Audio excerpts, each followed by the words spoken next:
Ini adalah sebuah kisah yang terjadi di negeri kita. Rakyat kecil yang diperas. Tapi, apa yang terjadi? Siang itu, matahari bersinar terik di atas kota. Seorang polisi berpakaian dinas lengkap, berjalan menyusuri trotoar, langkahnya mantap, matanya awas mengamati keadaan sekitar. Ia sedang melakukan patroli rutin, memastikan keamanan dan ketertiban tetap terjaga. Di kejauhan, ia melihat keramaian kecil di depan sebuah toko. Beberapa motor terparkir rapi di bahu jalan. Di antara motor-motor itu, seorang pria berdiri sambil mengatur kendaraan yang datang dan pergi. Polisi itu memperhatikan jarak gerak pria tersebut dengan curiga. Matanya menyipit, tubuhnya kaku. Tanpa membuang waktu, polisi itu mempercepat langkahnya menuju pria itu. Dalam hatinya, timbul kecurigaan jangan-jangan pria itu sedang mencuri motor orang. Tanpa kata-kata, polisi itu terus mengamati dari kejauhan, bersiap jika situasi berubah menjadi genting. Di depan sebuah toko kelontong sederhana yang cukup ramai pengunjung, berdirilah seorang pria parubaya dengan rompi oranye, pudar dan peluit tergantung di lehernya. Ia adalah seorang tukang parkir. Sudah bertahun-tahun bekerja di tempat itu. Namanya Pak Jaya. Setiap hari, dari pagi hingga petang, ia mengatur motor yang keluar masuk agar tidak menghalangi jalan dan tetap terparkir rapi. Siang itu, seperti biasa, Pak Jaya berdiri tegak di bawah terik matahari. Keringat menetes di dahinya, namun ia tetap fokus pada pekerjaannya. Setiap kali ada pengendara datang, ia dengan sigap menunjuk tempat kosong. Kalau ada motor hendak keluar, ia membantunya mundur, memastikan lalu lintas tetap lancar. Suara peluitnya sesekali terdengar nyaring, tapi tidak mengganggu. Itu tanda bahwa ia masih menjalankan tugasnya. Di balik segala keterbatasan hidupnya, Pak Jaya merasa bangga bisa bekerja jujur. Ia tidak pernah meminta lebih dari uang parkir yang seharusnya. Ia dikenal ramah, sering menyapa pengunjung toko, dan bahkan membantu ibu-ibu yang kesulitan memutar motor. Bagi warga sekitar, kehadiran Pak Jaya adalah bagian dari keseharian yang mereka percaya. Namun siang itu, tanpa disadari Pak Jaya, seseorang tengah memperhatikannya dari kejauhan. Seorang polisi yang kebetulan sedang patroli. Polisi itu melihat Pak Jaya sedang memegang stang motor milik seorang pelanggan yang baru turun ke toko. Dari sudut pandang polisi itu, gerak-gerik Pak Jaya terlihat mencurigakan. Apalagi Pak Jaya tampak sesekali menoleh ke kiri dan kanan, memastikan sekelilingnya. Namun apa yang tak disadari polisi itu adalah bahwa Pak Jaya sedang menunggu pemilik motor untuk mengunci stang sebelum meninggalkannya. Ia juga sedang memberi aba-aba pada pengendara lain agar tidak memarkir motor terlalu rapat. Pak Jaya benar-benar tidak tahu bahwa ia sedang disalahpahami. Ia hanya fokus bekerja, tanpa menduga bahwa dalam hitungan menit, hidupnya akan berubah karena sebuah salah paham. Di balik panas siang dan rutinitas yang tak berubah, sebuah konflik perlahan mulai tumbuh dan Pak Jaya, si tukang parkir sederhana itu, tidak menyadarinya sama sekali. Langkah kaki polisi itu kini semakin cepat, sorot matanya tajam, penuh kecurigaan. Ia sudah mantap dengan dugaannya pria yang berdiri di depan. Toko itu pasti sedang berusaha mencuri motor. Tidak ada tanda pengenal resmi, tidak ada seragam keamanan. Bagi sang polisi, semua itu adalah petunjuk bahwa pria itu patut dicurigai. Sementara itu, Pak Jaya masih sibuk mengatur motor yang baru saja berhenti. Ia melirik ke arah pengendara yang turun dari motor dan masuk ke toko. Ia memegang stang motor sebentar, sekadar memastikan posisi motor tidak menghalangi kendaraan lain di belakangnya. Peluitnya kembali terdengar, mengatur satu motor lain yang hendak parkir di sebelah. Tiba-tiba, sebuah tangan kasar menarik kerah rompinya dari belakang. Pak Jaya terkejut. Tubuhnya ditarik mundur dengan kasar hingga hampir kehilangan keseimbangan. "Kamu ngapain pegang motor orang, hah?" Suara polisi itu keras dan penuh tuduhan. Wajahnya tegang, matanya tak berkedip. Pak Jaya terbelalak, bingung dan panik. "Loh Pak, saya tukang parkir di sini. Saya kerja di sini tiap hari. Ini motor orang yang baru saja turun ke toko. Saya cuma aturin." "Jangan bohong kamu," bentak polisi itu. "Saya lihat kamu dari jauh. Kamu pura-pura kerja, padahal kamu mau ambil motor orang ya. Sudah, ikut saya ke kantor." Pak Jaya mencoba menjelaskan. Sumpah, Pak, tanya aja sama pemilik toko. Saya sudah kerja di sini lama. Saya nggak pernah nyentuh motor orang tanpa izin. Namun polisi itu tak mau dengar. Ia langsung memborgol tangan Pak Jaya di depan umum. Beberapa orang mulai memperhatikan. Sebagian terkejut melihat perlakuan kasar terhadap pria yang mereka kenal baik. Namun, tak satu pun berani mendekat. Mereka hanya berbisik-bisik dari jauh. Bingung dengan apa yang sedang terjadi, Pak Jaya merasa dipermalukan. Ia merasa harga dirinya diinjak-injak. Ia bukan maling, bukan penjahat. Ia hanya tukang parkir yang sedang bekerja. Namun kini ia diperlakukan siola-ola. Ia pencuri motor. Dalam hatinya, ada marah yang mulai tumbuh. Ia merasa dianiaya tanpa sebab. Namun ia juga sadar yang ada di hadapannya adalah aparat. Dan ia tak tahu bagaimana cara membela diri. Tapi ketika tangan diborgol dan tubuhnya ditarik paksa, amarah itu meledak. Pak, saya nggak salah. Jangan perlakukan saya begini. Saya kerja, Pak. Saya kerja. Teriaknya, berusaha memberontak. Namun polisi itu tak mengendurkan cengkeramannya. Ia justru makin keras menekan Pak Jaya agar segera masuk ke mobil dinas yang diparkir di tepi jalan. Pak Jaya mulai meronta, mencoba melepaskan diri. Situasi pun memanas. Dalam hitungan detik, perlawanan kecil itu berubah menjadi perkelahian. Tangan Pak Jaya mencoba menepis, bahunya menghantam balik. Polisi itu membalas dengan dorongan keras. Tubuh mereka saling bergumul, saling dorong, saling tangkis. Peluit Pak Jaya terlepas,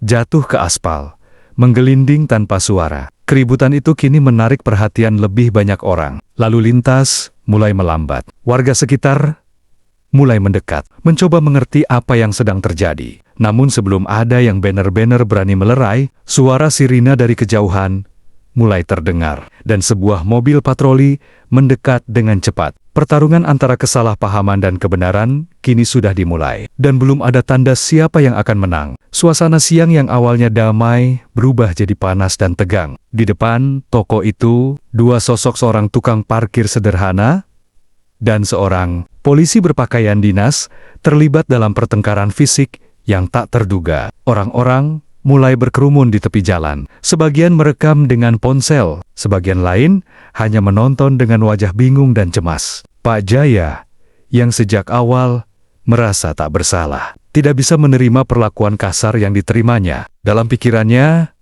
dia bukan kriminal, dia bukan pencuri, dan dia tidak pantas diborgol dan dipaksa tanpa penjelasan. Amarah yang selama ini dia pendam tentang hidup yang keras, tentang perlakuan tak adil dari orang-orang yang berkuasa, meledak begitu saja di tengah jalanan kota. Lepasin saya, Pak. Saya kerja di sini. Tanyakan dulu. Jangan main tangkap aja, teriak Pak Jaya sambil berusaha melepaskan tangan yang diborgol. Namun polisi itu tetap bersikukuh. Kamu mencurigakan. Jangan banyak omong. Kamu ikut saya sekarang juga. Dorongan demi dorongan pun terjadi. Pak Jaya menahan dengan tubuhnya, menepis tangan polisi yang terus menarik. Borgol di pergelangan tangannya membuat gerakannya terbatas. Tapi ia tetap berusaha melawan. Kakinya mencoba menahan di aspal, bahunya melawan tekanan. Ia menunduk, mencoba menghindari tatapan yang menghakimi dari orang-orang sekitar. Tapi rasa malu itu justru berubah menjadi tenaga untuk melawan. Polisi itu, yang merasa wibawanya dilawan, mulai kehilangan kendali. Ia mendorong Pak Jaya lebih keras, hingga pria paruh baya itu jatuh tersungkur ke trotoar. Namun meski lututnya lecet, Pak Jaya bangkit lagi. Kali ini bukan dengan panik, tapi dengan tekad. Jangan kira saya lemah, Pak. Saya kerja jujur, dan saya punya hak buat didengar, katanya lantang. Menatap lurus ke arah polisi itu, warga mulai berteriak. Sebagian mencoba melerai dari kejauhan. Pak, dia tukang parkir di situ beneran. Dia bukan maling. Namun suara-suara itu tenggelam dalam emosi yang memuncak. Tangan Pak Jaya yang masih terborgol mencoba memukul balik. Meski gerakannya terbatas, ia terkena satu pukulan di pipi, dan darah sedikit mengalir dari bibirnya. Polisi itu pun menerima dorongan keras di dada. Keduanya kini benar-benar terlibat dalam perkelahian fisik yang tak terkendali. Beberapa pengendara mulai turun dari motor, hendak membantu atau setidaknya memisahkan, tapi suasana terlalu panas, dan tak satu pun yang banner-banner berani menyentuh keduanya. Dari kejauhan, suara sirena mulai terdengar lebih dekat. Sebuah mobil patroli putih melaju cepat dan berhenti tepat di sisi kerumunan. Seorang polisi lain turun dengan cepat. Wajahnya kaget melihat rekannya bergumul dengan seseorang di trotoar. "Pak Anton!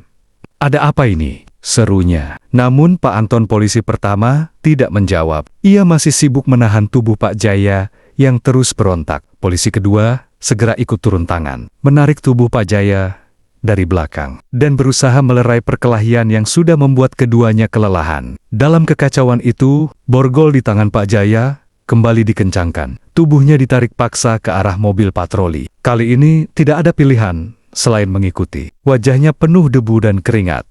Bibirnya pecah, tapi sorot matanya masih menyala dengan amarah yang belum padam. "Bawa ke kantor, bawa ke kantor, kita selesaikan di sana," kata polisi kedua, tegas. Kerumunan mulai membubarkan diri, menyisakan gumaman dan perasaan tak enak di udara. Beberapa orang menggelengkan kepala. Tak percaya, tukang parkir yang mereka kenal selama ini bisa diperlakukan seperti itu. Di dalam mobil patroli, Pak Jaya hanya diam. Dadanya naik turun. Ia tahu semuanya belum selesai. Tapi ia juga tahu, satu-satunya tempat di mana kebenaran bisa didengar adalah di kantor polisi. Mobil patroli melaju, menembus keramaian jalan, membelah siang yang panas dengan suara sirennya, yang kini telah berhenti. Di dalam mobil, suasana terasa berat. Pak Jaya duduk di kursi belakang. Tangannya masih terborgol, wajahnya penuh luka dan debu. Sementara itu,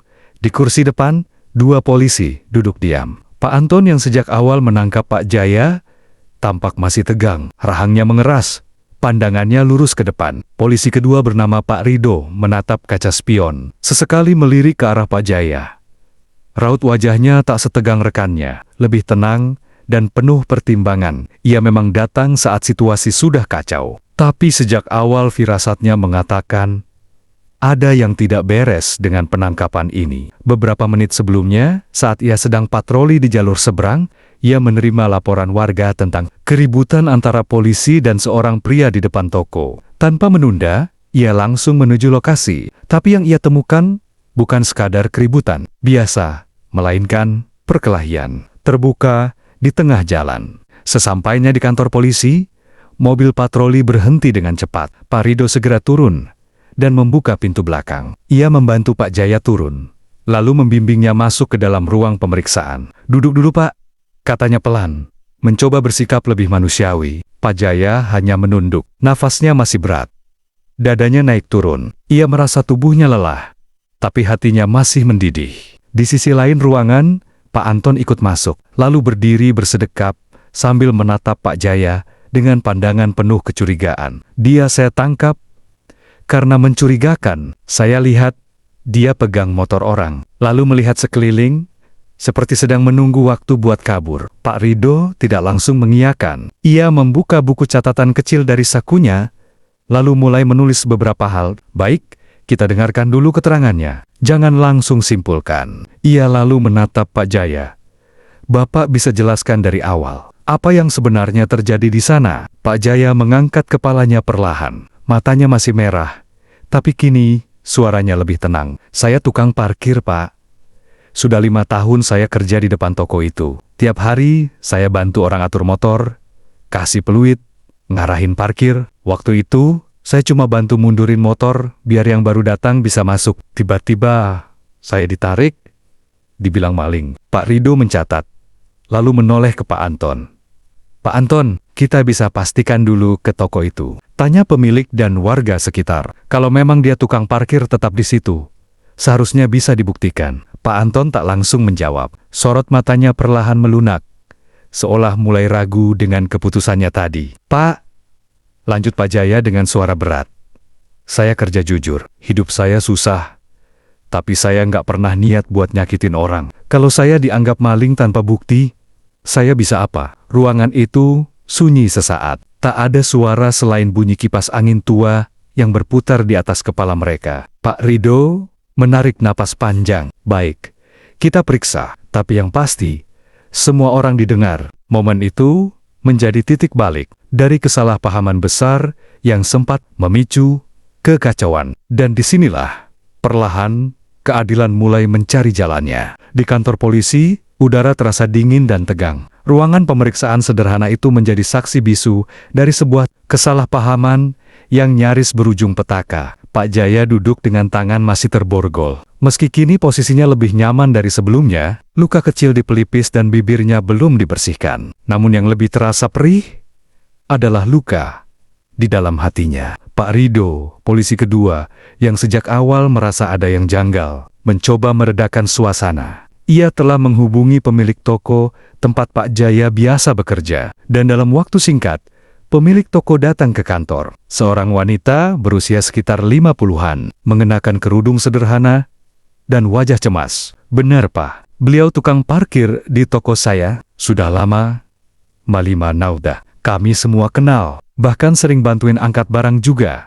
Jelas wanita itu kepada petugas. Pak Anton yang sejak awal merasa yakin telah menangkap seorang pencuri, kini terdiam. Ia mendengarkan penjelasan itu sambil menatap Pak Jaya yang menunduk, diam, dan tampak kelelahan. "Maafkan saya, Bu. Saya kira tadi orang ini." "Tapi kenapa langsung ditangkap, Pak?" potong si pemilik toko, suaranya bergetar. "Kenapa enggak tanya dulu? Kami semua tahu siapa dia." Pak Rido memberi isyarat agar semua kembali tenang. Ia menatap Pak Anton dalam-dalam, lalu berkata, "Kita punya kewajiban menjaga ketertiban, tapi juga wajib memastikan kebenaran sebelum bertindak." Pak Anton hanya mengangguk perlahan. Ia tahu kesalahan sudah terjadi. Ia juga tahu, apapun alasannya, kekerasan tidak bisa dibenarkan jika belum ada bukti yang jelas. Pak Rido lalu membuka borgol di tangan Pak Jaya, meletakkannya di meja perlahan. "Pak Jaya,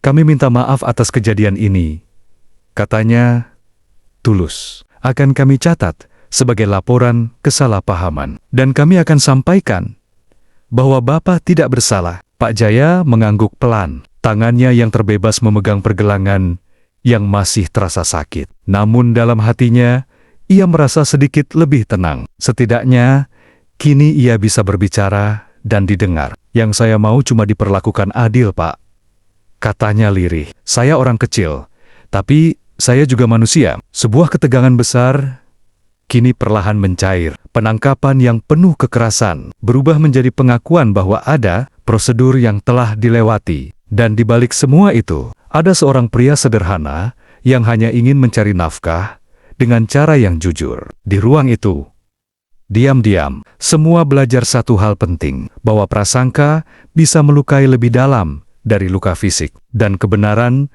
kadang tertutup oleh ketergesaan. Suasana ruang pemeriksaan kini lebih tenang. Pak Jaya duduk di kursinya. Tangannya bebas, wajahnya masih menyimpan lelah, namun tidak lagi segelisah seperti sebelumnya. Sementara itu, Pak Anton berdiri tidak jauh darinya. Tangan disilangkan di depan dada. Wajahnya menunduk. Diam-diam, ia sedang berperang dengan rasa bersalah dalam hatinya. Pak Rido, yang sejak awal berusaha menjaga keseimbangan dalam situasi ini, memutuskan untuk memberi ruang. Ia berdiri, lalu keluar dari ruangan, membiarkan keduanya menyelesaikan apa yang belum selesai. Keheningan berlangsung beberapa saat, hingga akhirnya Pak Anton membuka suara. "Pak Jaya." Pak Jaya mendongak pelan. Sorot matanya masih tajam, tapi kini lebih teduh. Ia menunggu tanpa bicara. "Saya minta maaf." Suara Pak Anton pelan, tapi jelas. Kata-kata itu keluar dengan berat, namun tulus. "Saya salah menilai. Saya terbawa prasangka. Waktu itu saya pikir Bapak mau ambil motor orang. Gerak-gerik Bapak dari jauh kelihatan mencurigakan. Tapi saya tahu sekarang, saya terlalu cepat menilai. Dan saya menyesal telah memperlakukan Bapak seperti itu." Pak Jaya menatapnya dalam-dalam. Ia melihat sesuatu di mata Pak Anton, bukan sekadar penyesalan, tapi juga kerendahan hati yang jarang ia lihat dari seorang aparat. Pak Jaya menarik napas panjang, lalu mengangguk kecil. "Saya ngerti, Pak. Kadang orang salah. Saya juga bukan orang suci. Tapi, kalau boleh saya bilang, lain kali, dengar dulu. Tanyakan dulu. Jangan langsung tuduh." Pak Anton mengangguk. "Iya, itu pelajaran buat saya." Keduanya kembali diam. Tidak ada lagi dendam, hanya sisa-sisa rasa kecewa yang perlahan mulai reda. Lalu, dalam gerakan yang tidak mereka rencanakan, Pak Anton maju satu langkah dan mengulurkan tangan. Pak Jaya menatap tangan itu beberapa detik, lalu perlahan menggapainya dan menjabat erat. Tak ada kata lagi yang perlu diucapkan. Jabatan tangan itu sudah lebih dari cukup untuk menyampaikan bahwa luka kesalahpahaman telah diobati dengan keberanian untuk saling mengakui dan memaafkan. Beberapa saat kemudian, Pak Rido masuk kembali. Melihat keduanya sudah duduk tenang, ia hanya mengangguk kecil, lalu berkata, "Pak Jaya, Bapak bisa pulang sekarang." Pak Jaya bangkit dari kursi. Ia merapikan rompi parkirnya yang kusut, mengambil peluit yang tadi disimpan petugas, dan melangkah keluar dari ruangan itu. Langkahnya pelan, tapi mantap. Ia tahu, hari ini adalah hari yang tidak akan ia lupakan. Tapi, ia juga tahu, ia telah berdiri mempertahankan kebenaran dan dihargai karenanya. Langit mulai berubah warna. Senja perlahan turun menyelimuti kota, memantulkan cahaya oranye ke jalan-jalan yang mulai sepi. Di depan kantor polisi, Pak Jaya berdiri sejenak, menarik napas panjang. Peluitnya tergantung kembali di leher.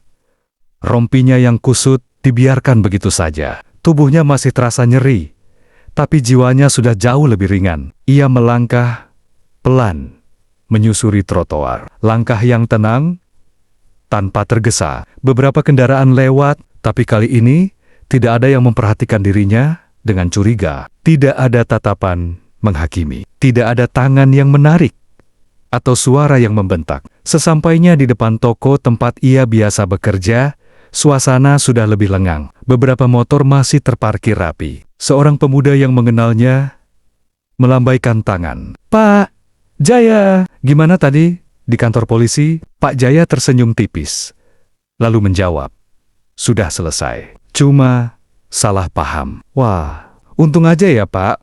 Kami sempat bingung tadi, kirain Bapak beneran maling." Pak Jaya hanya mengangguk. Ia tidak marah. Ia tahu, dunia kadang begitu. Orang kecil mudah dicurigai, suara mereka sering diabaikan. Tapi hari ini, ia sudah membuktikan bahwa kebenaran masih bisa berdiri tegak. Meski dengan napas tersisa, ia berjalan ke tempat biasa, di bawah pohon rindang yang tumbuh di tepi toko. Ia duduk sebentar di kursi plastik yang masih diletakkan di sana. Tangannya meraba peluit, lalu menggenggamnya erat. Di benaknya, peristiwa tadi berputar kembali saat dituduh, saat dilawan, dan saat akhirnya dihargai. Beberapa menit kemudian, ia berdiri lagi, membereskan sedikit motor yang miring, mengatur jarak antar kendaraan, seolah-olah hari ini adalah hari biasa. Tapi ada satu hal yang berubah. Kini, Pak Jaya berdiri bukan hanya sebagai tukang parkir. Ia berdiri sebagai orang kecil yang sudah membela dirinya, menghadapi aparat, dan pulang dengan harga diri yang utuh. Di kejauhan, Pak Rido sempat lewat dengan mobil patrolinya.